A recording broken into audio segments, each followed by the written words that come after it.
Tumanggap ng 30,000 pesos bilang gantimpala ang isang 47 anyos na ama na sinasabing pinakamaedad sa mahigit 1,000 lumahok sa isinagaang Operation Libreng Tuli kamakailan sa Congressman Emeng Pascual Convention Center sa Gapan City, Nueva Ecija.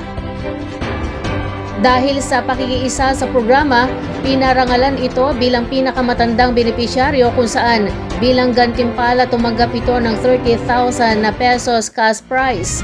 Napag-alaman na may 8 anak na ang lalaki mula sa 2 nakarelasyon nito.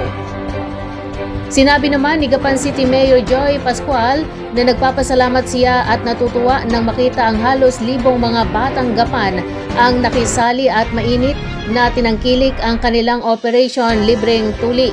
Lalo aniya sa tatay na ito na hindi nahiya at bagamat may asawa at anak na ay nakiisa pa rin sa pagpapatuli. Bilang bahagi ng aktibidad, nagkaroon din ng libreng panonood ng pelikula na may kasamang mga merienda gaya ng hotdog, popcorn, ice cream at sagot gulaman. Mayroon ding photo booth para sa mga nais magpaalala ng kanilang karanasan. Hindi naman pinayagang kumuha ng litrato o video sa loob ng tuli room upang mapanatili ang privacy ng mga kalahok. Ayon kay Dr. V. Pangilinan na City Health Officer ng Gapan, ang tuli ay hindi lamang tradisyong Pilipino kundi isang mabisang paraan upang mapababa ang panganib ng impeksyon at mga sexually transmitted diseases o STD, lalo na sa mga kababaihan. Libreng antibiotics din ang ipinamigay sa mga nagpatuli upang matiyak ang kanilang kaligtasan matapos ang operasyon.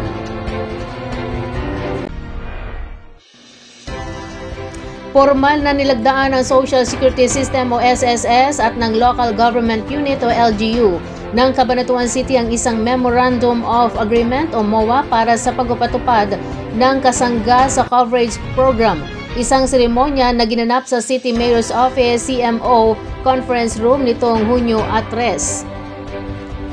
Ang partnership ay naglalayong palawakin ang social security coverage ng mga self-employed at informal sector workers sa Cabanatuan na tinitiyak ang mas mahusay na akses sa mga benepisyo at serbisyo ng SSS. Dumalo sa paglagda ang mga pangunahing opisyal ng SSS sa pangunguna ni Antonio S. Argabioso, Senior Vice President ng Luzon Operations Group, kasama sina Vilma P. Agapito, Division Head ng Luzon Central 1, Raul F. Matan, Department Manager 3 ng Coverage and Information Systems Department, Elizabeth C. Gabon, Acting Branch Head, Ernesto J. Binag Jr., CEO 2 ng Accounts Management Section, at si Attorney Vic Byron T. Fernandez, Department Manager 3 ng Luzon Central Group Legal Department. Ang kinatawan ng LGU Cabanatuan ay si City Mayor Mike Elizabeth R. Vergara, kasama si Ms. Maricha D.R. Licup, CPA MBA Ingat Yaman ng lungsod, Ms. Melanie M. Francisco, CPA City Accountant, Ms. Josephine L. Reyes, Human Resource Management Officer, at Ms. Princess Ann J. Sabili, CG Department Head 1. Ang kasangga sa coverage program ay bahagi ng nationwide initiative ng SSS para isulong ang inclusive social protection, partikular ang mga target ng mga underserved sectors sa pamagitan ng MOA na ito. Nangangako ang LGU na susuportahan ng SSS sa pagtukoy, pag-organisa at pagpapatala ng mga kwalipikadong manggagawa sa ilalim ng programa. Ang mga opisyal ng SSS at LGU ay nagpahayag ng kanilang ibinahaging pangako sa pagpapalakas ng mga pagsisikap sa social security at pagtiyak ng mas maraming manggagawa sa Cabanatuan ang makakakuha ng mga benepisyo ng SSS para sa mas secured na kinabukasan.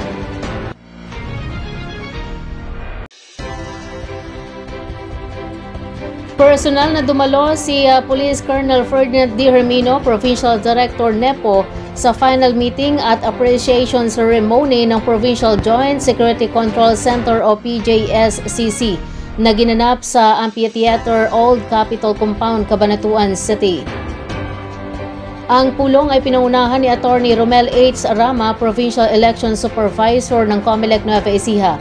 Dumalo rin ang NEPO Command Group and Staff, Chief of Police, Force Commanders ng 1st and 2nd Provincial Mobile Force Companies, kasama ang mga pinuno at kinatawan ng mga partner agencies, kabilang ang Armed Forces of the Philippines, AFP, Department of Education, DepEd at Department of Justice o DOJ. Ang aktibidad ay nagsilbing venue para sa post-election assessment at interagency coordination na nagbibigay diin sa pagtutulungan, pagsisikap sa pagtiyak ng seguridad sa katatapos na national and local elections 2025. Nagtapos ito sa isang seremonya ng pagpapahalaga kung saan iginawad ang mga papuri sa mga karapat-dapat na uniformed personnel.